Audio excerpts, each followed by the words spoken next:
안녕하세요. 예니입니다. 오늘은 예니의 여행 꿀팁 대방출. 사실 그렇게 뭐 어마어마하고 대단한 내용은 아닌데 혹시 모르시는 분들도 계실 것 같아가지고 소소한 꿀팁을 조금 가져와 봤고요. 서론 없이 바로 시작할게요.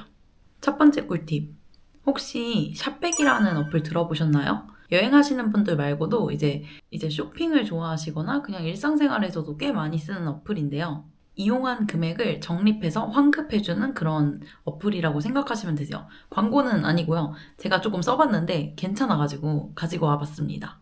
요게 후기 중에 환급이 좀 지연됐다, 뭐 안 됐다라는 얘기가 있었는데 저는 25년 써봤는데 별 문제 없이 다 환급이 들어왔고요. 짜잘짜잘하게 들어와서 사실 큰 금액까지는 아니었지만 소소하게 모이는 돈이 있어가지고 소개를 해드리려고 합니다. 사실 저 같은 장기 여행자나 저렴하게 좀 여행을 하시는 분들보다는 이제 팡팡 쓰시는 분들 있잖아요. 올해 뭐 휴가를 간다. 1년에 한 번 가는 해외여행 아니면 원래 뭐 호텔 같은 데를 좀 비싼 데를 잡는다든지 투어 같은 거를 많이 하신다든지 이런 분들한테 사실상 더 이득이 되는 어플이고요. 대체적으로 클룩, 뭐 스카이스캐너, 트립닷컴, 아고다 뭐 이런 어플들이 안에 다 들어있어요. 그래서 사용할 때 이 샵백이라는 어플을 통해서 그 어플로 들어가 주기만 하면 끝입니다. 그럼 얼마나 환급을 시켜주냐면 어플마다 좀 달라요. 예를 들어서 아고다 어플에 한번 들어가 볼게요.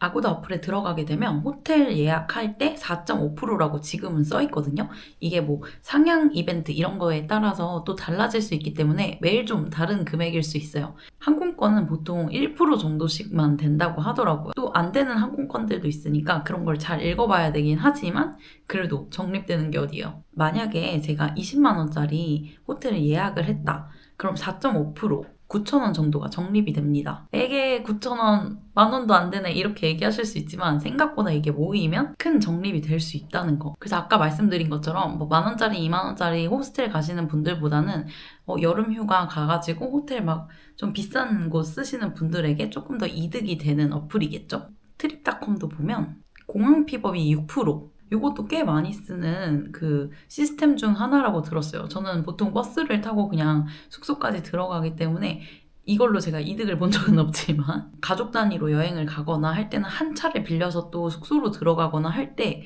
요거 샵백 통해서 트립닷컴 통해서 들어가면 적립이 가능하니까 이렇게 생각하면 생각보다 쏠쏠하지 않나요? 할인 쿠폰 같은 경우에도 어느 어플은 되고 어느 어플은 할인 쿠폰을 사용하게 되면 적립이 불가하다고 써 있어서 밑에 있는 그 주의사항, 뭐 적립 기준 이런 걸 꼭 읽어보시고 비교해 보면서 하시는 게 좋으실 것 같아요. 가끔 그냥 들어가는 거 인터넷 가격, 샵백 가격 이게 세 개 다 다를 때가 있더라고요. 그래서 제일 저렴한 거 그중에 내가 적립금을 받으면 이 정도는 적립하는 게 이득이겠구나 하는 거를 확인하셔서 해야 되는 게 좀 번거롭긴 하지만 최저가는 아닐 수 있어요. 근데 따져보고 따져보면 이득일 수 있다. 꼭 비교하시고 예약하시는 걸 추천드려요. 사실 여기에는 테무, 막 알리익스프레스도 있고 쓱도 있고 엄청 많더라고요. 그래서 여행 말고도 쇼핑 아니면 일상생활에도 사용하시는 분들이 꽤 많으니까 참고해서 이제 적립금 많이 모으셔서 환급 받으시길 바랄게요. 여기 밑에 추천인 코드 보이시죠? 요건 제 추천인 코드입니다. 추천인 코드를 쓰면 저도 적립을 받지만 가입하신 분도 이제 적립을 받을 수 있기 때문에 가입하실 때 꼭 써주시고 가입만 한다고 되는 건 아니고 가입한 뒤에 뭐 미션 같은 게 있더라고요. 그거를 이제 하면 해주는 것 같아요. 사용하실 때 가입을 하는 걸 추천드립니다. 두 번째 꿀팁인데요. 요번에는 항공권 구매 관련입니다. 사실 항공권은 저는 막 저렴하게 이렇게 개 타거나 하지 못하더라고요. 저 같은 경우에는 평일이나 남들이 안 가는 시간대에 가다 보니까 조금 더 저렴하게 갈 수는 있지만 이게 꿀팁은 아니잖아요. 아니 다들 일하시고 직장 다니시고 휴가로 가야 되고 연휴 때 가야 되는데 그때 저렴하게 사야 되니까 앞에 평일에 가세요 이런 거는 이제 꿀팁이 될 수 없고요. 이 방법은 사실 복불복이에요. 항상 뭐 저렴하다 이렇게 말씀을 드릴 순 없는데 보통 항공권 구매하실 때 네이버 항공권, 스카이스캐너, 구글 플레이트 막 이런 거 사용하시잖아요. 이때 시작하는 곳을 인천만 쓰시지 마시고 서울로 한번 적용해보세요. 아니면 김포로 적용해보세요. 요거는 이제 지방분들 말고 수도권에 있는 분들에 한한 얘기지만 이제 출발지에 무조건 해외라고 인천공항을 쓰시기보다는 서울 출발을 입력하시는 걸 추천드립니다. 생각보다 일본, 중국은 김포에서 출발하는 게 꽤 많더라고요. 그래서 가끔 저렴한 비행기 아니면 나쁘지 않은 가격에 비행기를 겟할 수 있습니다. 그럼 장거리는요? 라고 물어보실 수 있는데 장거리도 마찬가지로 김포공항이나 서울 이런 거 한번 적어보시면 좋으실 것 같아요. 한 번에 가는 거 아니더라도 중국을 경유한다든지 일본을 경유해서 날아가는 경우가 있기 때문에 가격이 또 달라질 수 있어요. 비교 잘 하셔가지고 저렴하게 이용해보시면 좋으실 것 같아요. 무조건 싼 건 아닙니다. 세 번째 꿀팁, 요거는 패키지 이용인데요. 패키지? 갑자기 이러실 수 있는데 완전 패키지보다는 에어텔이라는 상품을 이용해 보시는 걸 추천드립니다. 에어텔은 항공권이랑 숙박이랑 이렇게 연결해서 나오는 상품인데요. 생각보다 많이 저렴한 가격이더라고요. 호텔도 막 내가 가고 싶은 호텔이 꼭 있다 막 이런 거 아니시면 퀄리티 너무 좋고 그냥 이 가격인데 왜 안 가지? 약간 이런 느낌이었어요.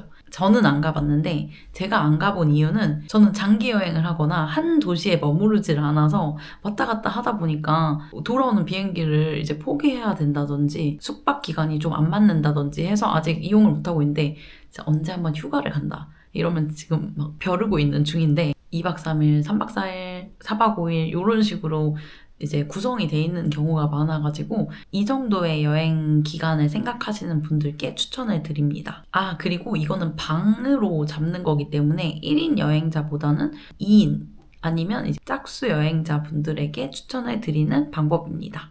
또 다른 항공권 꿀팁은 노란 풍선 또는 모두 투어 공동 구매 항공권 여기를 통해서 구매하시는 건데 요게 저번에 봤을 때 대만이 왕복 10만 원대로 뜨기도 했고요. 작년에 이집트는 50만 원에 갔다 왔는데 최저로 30만 원까지 갔다 오신 분을 들었어요. 간간히 이런 땡처리 이런 거 확인하셔가지고 보시는 게 좋을 것 같아요. 확실히 항공권은 발품이어서 그냥 생각날 때마다 들어가서 보시면 좋은 항공권을 겟할 수 있지 않을까. 저는 항상 보고는 있는데 타이밍을 못 맞춰가지고 아직까지 사용해보지는 못했습니다. 지금 이게 너무 다 알려주고 있는 거 아닌가? 라는 생각이 조금 들기는 하는데요. 마지막으로 네 번째 꿀팁입니다. 요거는 마일리지 적립인데요. 보통 마일리지는 항공사를 이용하면 쌓이는 걸로 알고 계시잖아요. 저는 신용카드를 따로 사용하고 있는데요. 이 신용카드를 돈을 벌기 시작하면서부터 사용하기 시작했어요. 보통은 신혼부부들, 결혼 준비하시는 분들이 좀 많이 썼는데 많은 금액을 이제 지출해야 되는 상황에서 이제 마일리지로 계속 쌓아놓는 그런 식으로 사용을 한다고 하더라고요. 제가 뭐 할인, 뭐 적립 이런 걸 정말 못해요. 그런 쪽에는 이제 완전 까막눈이야. 그래서 저는 그냥 항공권에 아예 몰아버리자 해서 두 가지의 신용카드를 사용하고 있고요. 아시아나 뭐 대한항공 있지만 전 대한항공으로 처음부터 몰아서 대한항공 스카이패스 신용카드를 쓰고 있습니다. 그거 연회비 비싼 거 아니야? 라고 생각하실 수 있는데 비싼 것도 있고 싼 것도 있어요. 그래서 제가 5,000원짜리 하나랑 10,000원짜리 하나를 쓰거든요. 그 정도는 뭐 다른 신용카드를 써도 그 정도 나오기 때문에 연회비는 그렇게 잘 찾아보시면 적당한 선에서 찾으실 수 있어요. 뭐 항공사마다 카드사마다 다양한 이제 있겠지만 제가 뭐 그거를 다 일일이 알려드릴 수도 없고 그렇지 못해요. 왜냐면 아까 할인율 막 이런 것도 못한다고 했잖아요. 그래서 그런 거는 잘 검색해보시고 본인한테 맞는 걸 찾으시면 좋으실 것 같고요. 제가 사용하는 카드는 두 가지였어요. 시티카드인데 요거는 아마 단종이 된 걸로 알고 하나는 하나카드입니다. 두 개 다 지금도 사용을 하고 있는데 아마 시티카드는 그 기한이 지나면 이제 안녕 해야 되는 걸로 알고 있고 제가 사용했던 거는 1,000원당 0.7마일 정도씩 적립이 됐던 것 같아요. 다른 혜택들이 많은 건 있을 수 있지만 저한테는 딱 맞는 카드였어서 이걸로 사용을 했고요. 그래서 마일리지 얼마나 모였는데 제일 궁금하시지 않아요? 저는 개인적으로 대한항공, 아시아나 이런 거를 이렇게 돈이 없어서 많이 못 타요. 저가항공을 위주로 사용을 하고 있는데 대한항공을 제 돈 주고 딱 한 번 타봤거든요. 튀르키예 갈 때 한 번 타봤는데 지금 적립된 마일리지는 12만 8천 마일리지 정도 있습니다. 그중에 제가 아까 대한항공 한 번 타봤댔잖아요. 그때랑 중국 동방항공을 타면 대한항공에 적립이 되는 그 연동되는 항공사들도 있어요. 그거 해가지고 11,000 마일리지만 제 돈으로 탄 비행기의 마일리지입니다. 그러면 총 11만 7천 마일리지는 제가 신용카드를 사용해가지고 모아진 거예요. 모으려고 했던 것도 아니고 그냥 일상생활을 쓰다 보니까 11만 마일리지나 적립이 된 거예요. 생각보다 괜찮지 않아요? 이게 어느 정도냐면요. 성수기 제외하고 7만 마일리지면 전 세계 어디든 왕복이 가능합니다. 그리고 동남아 주변 국가들 갈 때는 3만 마일리지로 왕복이 가능해요. 평균적으로. 뭐 조금 상이하게 다를 수는 있어요. 그래서 저는 중국, 몽골, 캐나다 이렇게 3개를 적립된 마일리지로 다녀왔습니다. 처음에는 이걸 언제 모아, 0.7씩 언제 모아 이러는데 그 항목마다 또 플러스 되는 적립금 같은 것도 있고 이래가지고 생각보다 잘 모아지더라고요. 10년 모으긴 했지만 10년에 장거리 1번, 중거리 2번 이렇게 갔다 온 게 저는 완전 만족하는 신용카드 마일리지라고 생각합니다. 이렇게 저의 절약하는 여행 꿀팁을 좀 알려드렸는데요. 어떠셨나요? 좀 유익하셨나요? 너무 기본적인 거라고 하시는 분들도 계시겠지만 모르시는 분들을 위해서 준비를 했고요. 아직 몇 개가 남았는데 조금 더 모아가지고 여행 꿀팁 2탄을 준비해 보도록 하겠습니다. 오늘도 봐주셔서 감사하고요. 즐거운 여행 되세요. 안녕!